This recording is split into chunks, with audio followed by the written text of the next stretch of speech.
Prueba de 2 muestras para las medias poblacionales. Primero comenzamos con la prueba para las medias poblacionales. Vamos a tener 2 casos. Para las muestras independientes y con muestras dependientes, muestras relacionadas.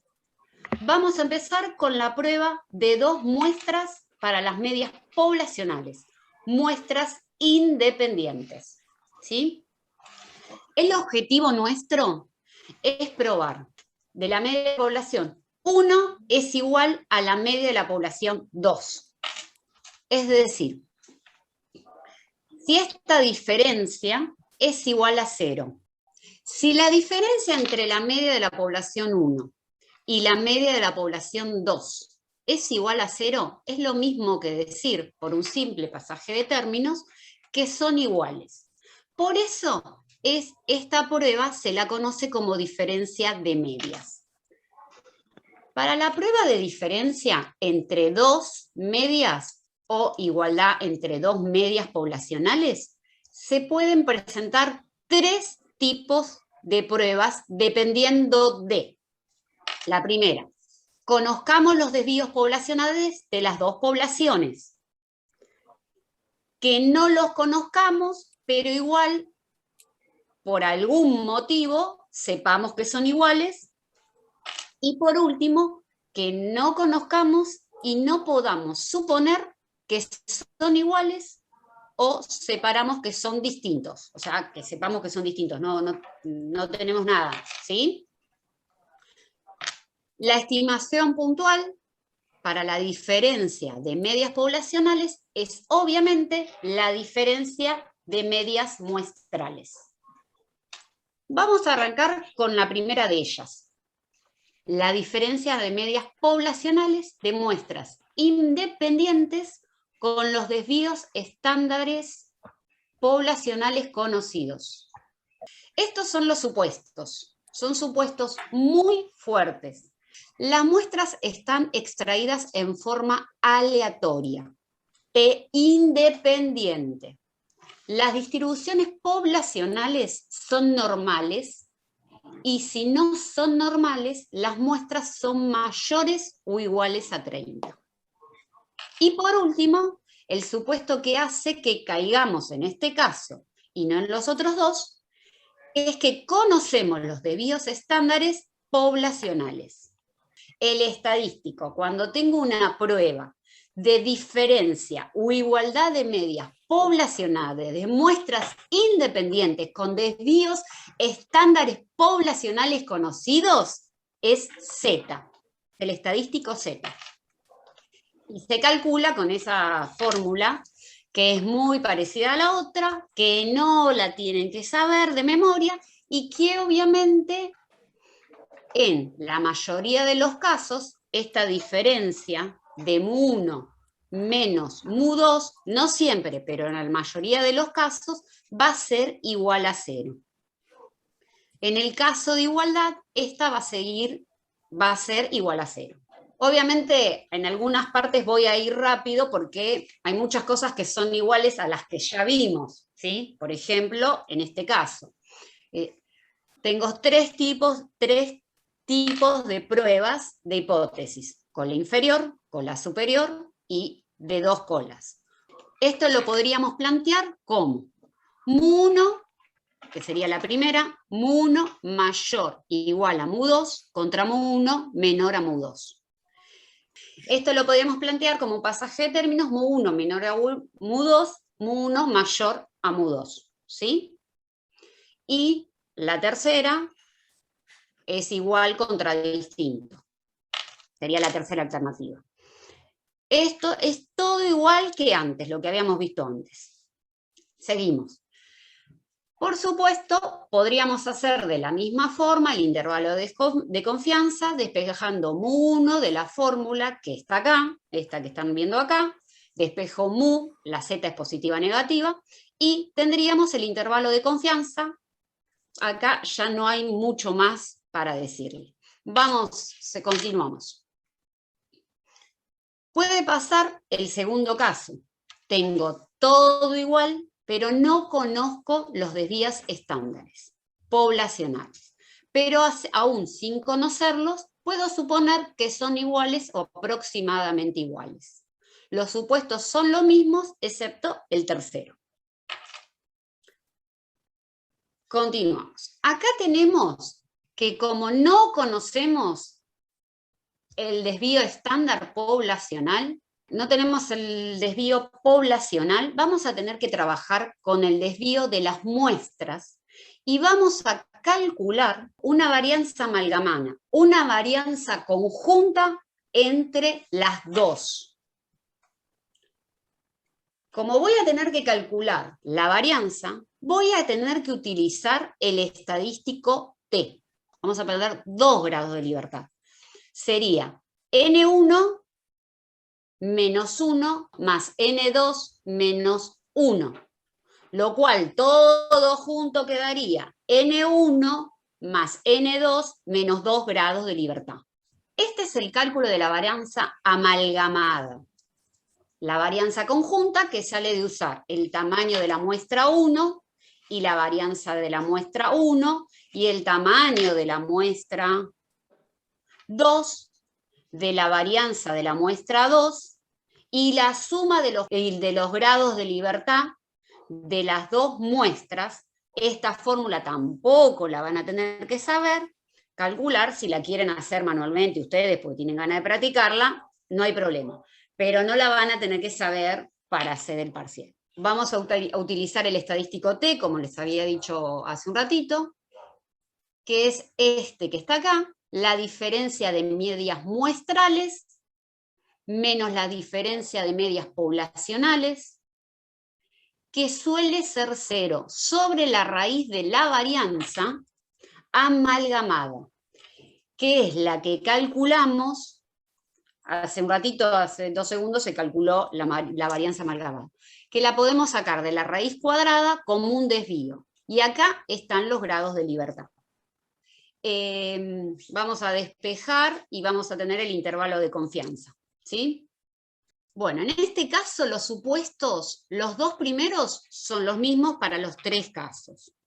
Solo varía, como se los estuve repitiendo varias veces, el tercero. En este caso desconocemos los desvíos estándares poblacionales y no podemos suponer que son iguales. Entonces, por eso vamos a utilizar esta. Acá la complicación verdaderamente es matemática. Ahora van a ver por qué. Porque no puedo usar la varianza amalgamada. Entonces voy a tener que sacar el estadístico T. Lo voy a tener que sacar con una cantidad de grados de libertad que va a depender un poco de los tamaños de la muestra y los desvíos. La complicación de esto es esta fórmula linda, que por eso miré si estaba la formulita ahí. Es esta fórmula hermosa, ¿no? Que no tienen que saber por suerte, y que, ¿saben para qué sirve? Solamente para sacar los grados de libertad. O sea, en este caso no podemos hacer como en el caso anterior, N1 menos 1 más N2 menos 1. Los grados de libertad salen de esta fórmula. Una vez calculado, acá tenemos el estadístico T, que es parecido, pero no es lo mismo, y se contrasta contra la T de student con B grados de libertad, que sale de la fórmula esa que vimos recién, de esa linda formulita. Bueno, de esa fórmula sale los grados de libertad, que son B grados de libertad. El ejemplo nos dice, usted es un analista financiero para una firma de broker. ¿Hay diferencia en los dividendos de las acciones de los índices Mermal y Bovespa? Se obtuvieron los siguientes datos. Supongamos que ambas poblaciones son aproximadamente normales, con varianzas iguales. Se sabe por estudios anteriores, ¿no? Esto. ¿Hay diferencia en el promedio de ambos mercados? Ahí tenemos un alfa del 5%. Bueno, vamos a resolverlo matemáticamente. Planteamos las hipótesis como como me pregunta, si hay diferencia entre ambos mercados, es una hipótesis nula que las medias son iguales. Como no me pregunta cuál es mayor de los dos, es un igual contra distinto. Igual puede ser la diferencia es igual a 0 y distinto que la diferencia es distinta de 0. Es un simple pasaje de términos. Los datos que tenemos son el 5% y los grados de libertad, 21 más 25 menos 2, nos da 44 grados de libertad. Es una T de student con 44 grados de libertad, porque es una prueba de diferencia de medias con varianzas poblacionales desconocidas, pero supuestamente iguales. Bueno, vamos a calcular la varianza amalgamada primero, que es la que está ahí abajo, que nos da esa linda cuentita larga, que nos da 1,5, y este valor lo llevamos a la fórmula de T de student, o sea que el estadístico de la prueba nos da 2,04. Bueno, entonces vamos a resolverlo, acá está la solución. El estadístico nos dio 2,04, la T de student, con 44 grados de libertad, como teníamos recién, y nos da, como ven acá, menos 2,01 más 2,01. El estadístico cae en zona de rechazo, por lo tanto rechazo la hipótesis nula. Y con un 95% puedo decir que no hay evidencia suficiente para decir que la media de los mercados, o que los dividendos de los dos mercados son iguales. Tengan en cuenta que no nos estaban preguntando cuál era mayor, sino si eran iguales o sea, igual contra distinto, nada más. Y un caso muy común de poblaciones relacionadas es cuando uno tiene un tratamiento. ¿Qué es un tratamiento? Y un tratamiento es que yo a mi muestra le aplico algo para que la haga cambiar o no. Lo tengo que probar, o sea, si lo puede hacer cambiar, si lo puede modificar o no. Por ejemplo, tengo un equipo de ventas que tiene un promedio de ventas mensuales. Lo mando a capacitar y veo después de la capacitación si cambió o no cambió, si mejoró o no mejoró la venta. Entonces vemos si nos fue útil o no la capacitación. La muestra es siempre la misma. Son la misma gente antes y después del tratamiento. La muestra está relacionada. Son la misma gente. Entonces se trabaja con la diferencia de los valores. Tiene algunos supuestos también. La población está normalmente distribuida. Y si no, una muestra suficientemente grande, que se calcula la diferencia iésima apareada. ¿Qué significa apareada? La diferencia de cada elemento antes y después. Se saca la diferencia media, la sumatoria de todas las diferencias sobre la cantidad. N es el número de pares. Vamos a ver el estadístico, que tenemos la diferencia de las muestras, la diferencia hipotetizada, el desvío estándar poblacional de la diferencia y la raíz de la cantidad de pares. Eso es lo que vamos a ver en esta fórmula nada más. Si no conozco el desvío estándar de las diferencias, puedo calcular desde el desvío estándar apareado con esta fórmula que tenemos ahí. Y se utiliza una prueba T. Acá está el estadístico de la prueba T, que tiene n-1 grados de libertad, siendo n la cantidad de pares. En la próxima filmina van a tener el intervalo de confianza. Acá tenemos las tres alternativas como vimos siempre, que la diferencia son mayores o iguales a 0 contra menor, que la diferencia son menores o iguales a 0 contra mayor, y que las diferencias son iguales, es decir, no hay diferencia. Supongamos que envía al equipo de ventas, envía a usted al equipo de ventas, parecido a lo que di el ejemplo yo, a un servicio de consumidor para entrenarlos. ¿Ha habido diferencia en los números de venta realizadas después de realizarlos? Bueno, acá tenemos los datos, ¿sí? Y acá lo que decía anteriormente. N es la cantidad de diferencias. Es decir, estos son 5 vendedores solamente. 5 vendedores tenemos. Aunque tenga un antes 5 vendedores y después 5 vendedores, no son 10. O sea, N no es 10. N es la cantidad de diferencias que es 5, los 5 vendedores que teníamos, nada más. Entonces, esta persona, la primera, antes que lo mande a capacitar o a entrenar, vendía 6. Después que lo mandé a capacitar, 4. Este que vendía 20, ahora vende 6. Este que vendía 3, ahora vende 2. Este que vendía 0, ahora vende 0. Más no puede empeorar, o sea, quedó ahí. Y este que vendía 4, ahora no vende nada. Acá en la última columnita tenemos la diferencia, que sería 4 menos 6, 6 menos 20, 2 menos 3, 0 menos 0 y 0 menos 4. Y la suma de las diferencias, que es esa que tenemos ahí abajo, que es el total menos 21. A ver, ¿qué les parece? ¿Cambió o no cambió?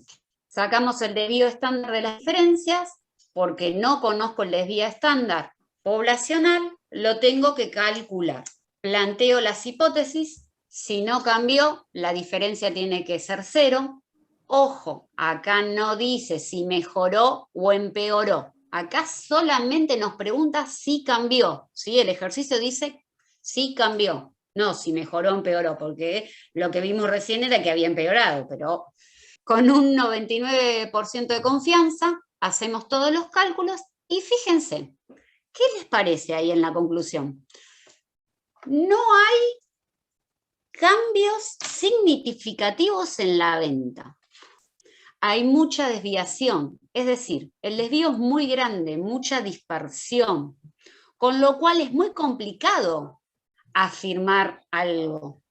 Y tengan en cuenta que la hipótesis que se afirma es la alternativa, entonces no puedo afirmar nada, tengo mucha variabilidad. Cuando no conocemos, puedo ir directamente a esta prueba, la última. Pero lo que pasa con esta prueba, chicos, tengan en cuenta que esta prueba, esta no es tan fuerte. Entonces, cuando yo desconozco los desvíos, desvíos poblacionales, no voy de cabeza a la tercera. Si conozco los desvíos poblacionales, la prueba 1. Si no los conozco, paréntesis, hacemos esta prueba de igualdad de varianzas. Si rechazamos esta hipótesis nula, vamos a la prueba 3. Pero si no la rechazamos, nos quedamos con la prueba 2, hablando de las 3 primeras que vimos. Esta prueba, más allá de la importancia de que a veces uno puede tener que probar una igualdad de varianzas o de desvíos poblacionales, acuérdense que no hay prueba para los desvíos, se trabaja siempre con varianzas.